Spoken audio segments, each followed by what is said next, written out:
pequeno descuido pode estragar todo um trabalho realizado. Esse é o estudo de número 899 aqui do nosso canal Jaboque Vamos Orar. Você é muito bem-vindo a mais este estudo, que o nosso bondoso Mestre Jesus te abençoe grandemente. E veremos sobre este assunto logo após a nossa vinheta.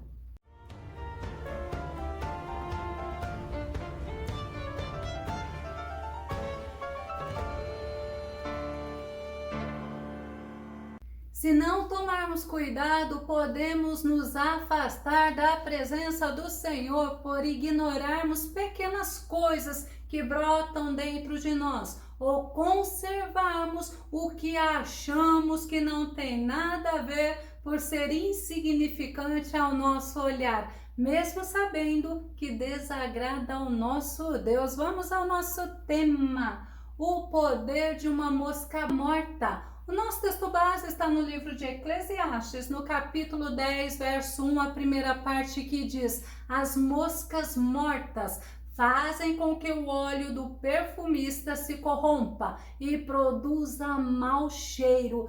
É interessante que a natureza ela exala perfumes, e como é bom sentirmos os perfumes das flores, um perfume suave, um perfume gostoso. E o rei Salomão ensina que o perfume ele promove alegria no coração. Provérbios capítulo 27, verso 9 diz: perfume e incenso promovem alegria no coração. O conselho sincero de um amigo dá encorajamento para viver. Então é bom nós sempre estarmos atentos, porque o perfume, coisa que muitas vezes as pessoas ignoram, pode estar trazendo alegria. A Bíblia afirma que o crente, ele é o cheiro suave de Cristo. Segundo Coríntios capítulo 2, verso 15, porque para Deus somos o aroma de Cristo entre os que estão sendo salvos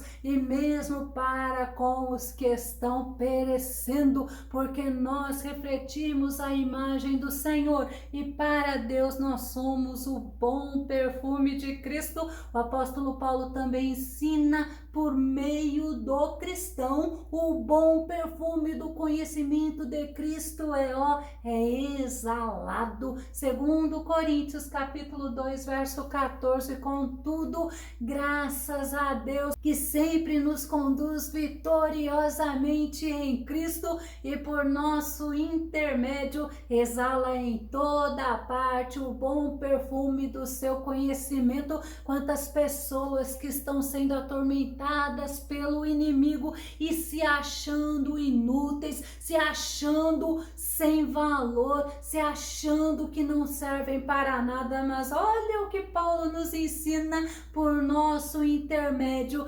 exala o bom perfume do conhecimento de Cristo. Glória a Deus! E no nosso texto base, Salomão nos ensina que um inseto tão pequeno, uma mosca, pode modificar o cheiro de um perfume, pode levá-lo, ao invés de ter o cheiro agradável, suave, um aroma gostoso, a ser desagradável e fazer o perfumista perder todo um trabalho, perder todo um investimento. Por isso é necessário nós sermos cautelosos, estarmos atentos e não ignorar aquilo que aparentemente é inofensivo, pois pode fazer o cristão verdadeiramente se afastar da graça e da misericórdia de Deus. Nós podemos ver isso quando vemos o dano que a amargura faz. Hebreus capítulo 12, verso 5 diz assim: vigiai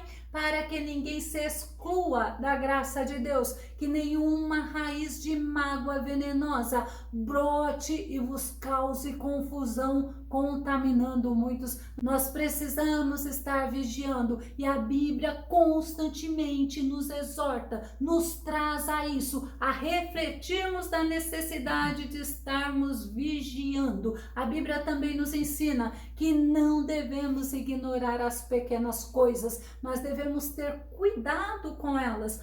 Um exemplo, é a língua. Tiago capítulo 3, verso 5, do mesmo modo, a língua é um pequeno órgão do corpo, no entanto, se vangloria de grandes realizações. Vede como um bosque imenso pode ser incendiado apenas por uma fagulha. A língua, ela é um membro pequeno, mas através dela nós podemos edificar vidas, ajudar pessoas e também podemos magoar, entristecer e afastar pessoas da presença de Deus. Nós não podemos, não devemos ignorar o poder desse membro tão pequeno.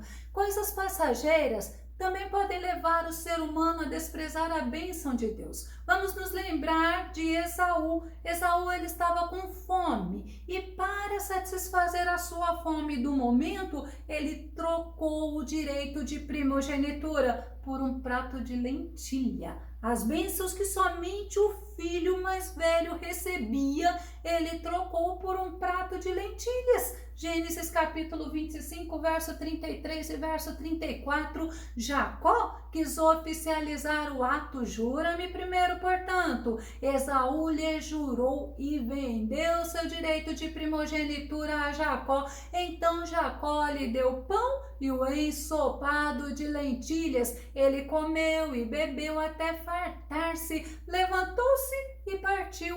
Assim desprezou Esaú todos os seus direitos de filho mais velho. Quantas pessoas têm desprezado as bênçãos do Senhor? Quantas pessoas têm desprezado a sua família? Porque o mundo tem oferecido momentos passageiros e eles julgam ser momentos de grande alegria, mas é passageiro. Então é importante nós vigiarmos nas pequenas coisas, nos pequenos começos, para não perdermos a bênção da presença de Deus em nossa vida. O rei Salomão, ele traz o exemplo do perigo das raposinhas, que não devem ser ignoradas. As raposinhas são animais pequenos, são animais bonitinhos, são fofos, né? Parecem inofensivos, mas eles são vorazes para destruir as vinhas em flores. Eles comem as flores e comem os brotos, assim os vinhedos não davam mais frutos. Cantares capítulo 2, verso 15 diz: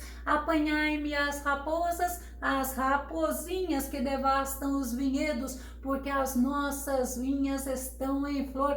E a Bíblia nos ensina que nós devemos dar frutos. O que tem minado a sua frutificação no reino de Deus? Quais são as raposinhas que têm te impedido de dar frutos? Para alguns pode ser a vergonha, a timidez, a falta de bom testemunho de alguém, pode ser o medo de perder amigos que não agradam a Deus. Muitas coisas podem significar e simbolizar as raposinhas na nossa vida. E no nosso canal tem um estudo sobre raposas e raposinhas. Muito lindo esse estudo, vale a pena você conferir. Vamos entender que Jesus, ele ensinou aos discípulos dele, assim como ele ensina a nós, para que eles tivessem cuidado com a hipocrisia. Você sabe o que é hipocrisia? É falsidade, é dissimulação.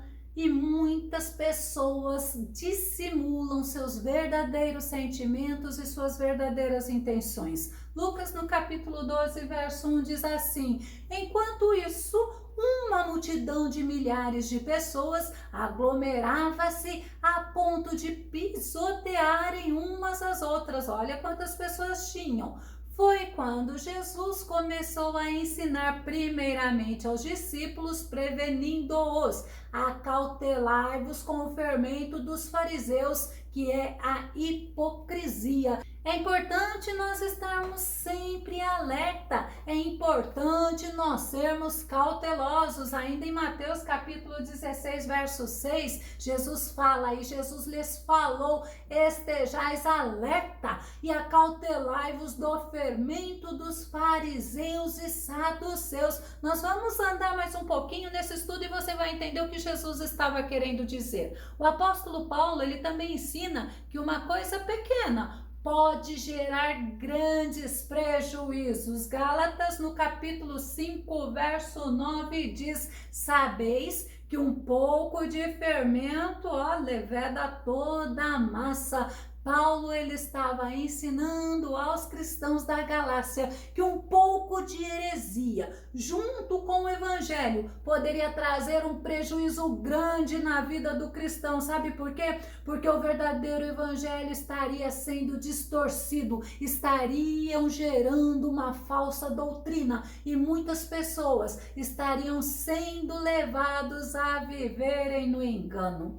O orgulho é algo também que nós devemos tomar cuidado. O orgulho, o que é? É arrogância, é soberba e altivez. É algo que começa pequeno e pode levar muitos a se afastarem de Deus. O orgulho, ele também é um sentimento de prazer, de grande satisfação, com o próprio valor, com a própria honra, com a própria realização. 1 Coríntios capítulo 5, verso 6, Paulo diz assim: esse vosso orgulho não é bom. Não sabeis que um pouco de fermento faz com que toda a massa fique fermentada? Ele também está comparando com o fermento. Por quê? Porque contagia a muitos e muitos se afastam do recomendado pelo Senhor Jesus. Vamos ver outra coisa que Jesus recomendou em João capítulo 13, verso 15. Dei-vos um exemplo para que, como eu vos fiz, também vós o façais. Jesus deu exemplo. Ele deu um exemplo de humildade quando ele lavou os pés dos discípulos. Imagina Jesus, o mestre, o Senhor, Jesus, o autor e consumador da nossa fé, ele estava lavando os pés dos discípulos. Isto era algo que era para ser feito por escravos, mas Jesus estava dando exemplo de humildade para nós. E o orgulho leva muitas pessoas a pensarem de si mais do que verdadeiramente são. Romanos, no capítulo 12, verso 3, diz: porquanto pela graça que me foi concedida, exorto a cada um dentre vós que não considere a si mesmo além do que convém, mas ao contrário, tenha uma autoimagem equilibrada, de acordo com a medida da fé que Deus lhe proporcionou. Muitas vezes o fato da pessoa receber um elogio, aquele elogio leva a pessoa ao orgulho, e nós não devemos agir assim, porque é algo pequeno, que inicia pequenino, pode levar as pessoas a desprezarem os outros por se acharem melhores do que as demais pessoas. E a humildade, ela faz o homem viver na dependência do Senhor. E como é bom vivermos na dependência do Senhor. Tem outra coisa que a Bíblia nos mostra que começa pequeno, começa até por nada, mas se torna muito grande. Sabe o que é? A ira. A ira, ela é um intenso sentimento de ódio, de rancor e geralmente dirigido a uma ou mais pessoas em razão de alguma ofensa, de algum insulto ou um rancor generalizado em função de alguma situação injuriante. É uma fúria, é uma cólera, é uma indignação. A Bíblia também nos mostra que o profeta Jonas, por causa da morte de uma planta, de uma aboboreira, ficou irado, sabe com quem? Com Deus. E olha, ele até quis morrer por causa disso. Jonas capítulo 4, verso 9. Contudo, Deus questionou a Jonas outra vez: tens algum motivo para estares tão furioso por causa da planta? Ao que replicou Jonas: sim, tenho. Estou irado a ponto de preferir a morte. Jonas, olha só, ele desobedeceu a Deus. Deus deu uma ordem para ele ir a Nínive e ele foi teimoso e foi para Tarsis. Depois ele foi para Nínive, depois de ser engolido por um grande peixe. E assim, quando ele viu aquela aboboreira, ele ficou indignado porque ela morreu. Ele se sentiu no direito de estar ficar irado com Deus com a morte da planta que nasceu num dia e morreu no outro. Ele deu mais valor para aquela planta do que para a vida humana. Jonas estava esperando Deus destruir os ninivitas e Deus estava mostrando na pedagogia dele, na verdade, que a vida humana tem muito valor. Outra coisa também que começa pequenininho e a gente vai ver até o processo e fica grande e é ignorado por muitos, é a preguiça. A Bíblia nos adverte sobre ela. Provérbios capítulo 6, o verso 9 e o verso 10, que diz: ó preguiçoso, até quando ficarás deitado? Quando te levantarás da sua sonolência? Olha que interessante, tirando uma pestana, cochilando um pouco, cruzando os braços para descansar. O cochilo, ele é um sono curto, assim como a soneca, como a pestana, e muitas pessoas ficam horas e horas deitado, tirando cochilos, postergando uma atividade, sendo e agindo com displicência, sendo desleixado e procrastinam para fazer algo e sempre deixam para mais tarde. Isso é prejudicial até mesmo para as coisas de Deus que devem ser feitas com zelo, com cuidado, com amor. Nós temos o exemplo de Faraó e o próprio Egito, porque eles dormiram mais uma noite com a praga da ação. Sabe por quê? Porque Faraó deixou para o dia de amanhã. Êxodo capítulo 8, verso 10, e ele disse: amanhã. E Moisés disse: seja conforme a tua palavra, para que saibas que ninguém há como o Senhor nosso Deus. E no nosso texto base nós vemos Salomão, que nos ensina que um inseto tão pequeno e até mesmo insignificante para nós, mas que perturba, né? Mas esse inseto pode modificar o cheiro de um perfume caso ele caia lá e morra. Esse inseto, ele muda aquele cheiro suave para um cheiro desagradável e ele faz o perfumista perder todo um trabalho. Assim como um pouco de insensatez tem mais peso do que a sabedoria e a honra. Vamos ver agora o nosso texto base na íntegra. Eclesiastes capítulo 10, verso 1. As moscas mortas fazem com que o óleo do perfumista se corrompa e produza mau cheiro. Da mesma forma, um pouco de tolice, de insensatez, pode fazer o conhecimento perder todo o seu valor. Algumas atitudes tolas das pessoas podem levá-los a destruir a honra e a sabedoria de uma vida inteira, de uma conquista, de um respeito que foi conquistado durante a vida. Eu vou começar a concluir. Assim é na nossa vida, assim é na nossa caminhada cristã. Pequenas coisas ignoradas por nós. Vamos pegar o exemplo: a fofoca, a inveja, o egoísmo, o perfeccionismo, a ambição, dentre muitas outras, como as que nós já falamos, podem nos afastar da presença de Deus. É necessário estarmos vigilantes nas pequenas coisas, sabe? Para não darmos brechas para o inimigo das nossas almas nos enganar, nos iludir e nos afastar da presença do Senhor. Provérbios capítulo 4, verso 23, eu vou concluir, que diz assim: guarda com toda diligência o teu coração, porque dele procedem as fontes da vida. Sabe o que Salomão está falando? Guarda com zelo, guarda com interesse, guarda com cuidado, com atenção o teu coração, porque é do teu coração que procedem as fontes da vida. Que o Senhor Jesus te abençoe, que você venha a ser tremendamente abençoado pelo nosso Deus. Se você gostou desse vídeo, se esse vídeo foi edificante na sua vida, faça os seus comentários aqui no nosso canal, compartilhe os nossos vídeos nas redes sociais e dá o seu like. Se caso ainda não esteja inscrito aqui no nosso canal Jaboque Vamos Orar, se inscreva. Nós estamos preparando o nosso estudo especial, o estudo de número 900. Eu te convido para você não perder. Que o nosso bondoso Mestre Jesus te abençoe grandemente. Até o nosso próximo estudo aqui no nosso canal Jaboque. Vamos orar. Fica com Deus.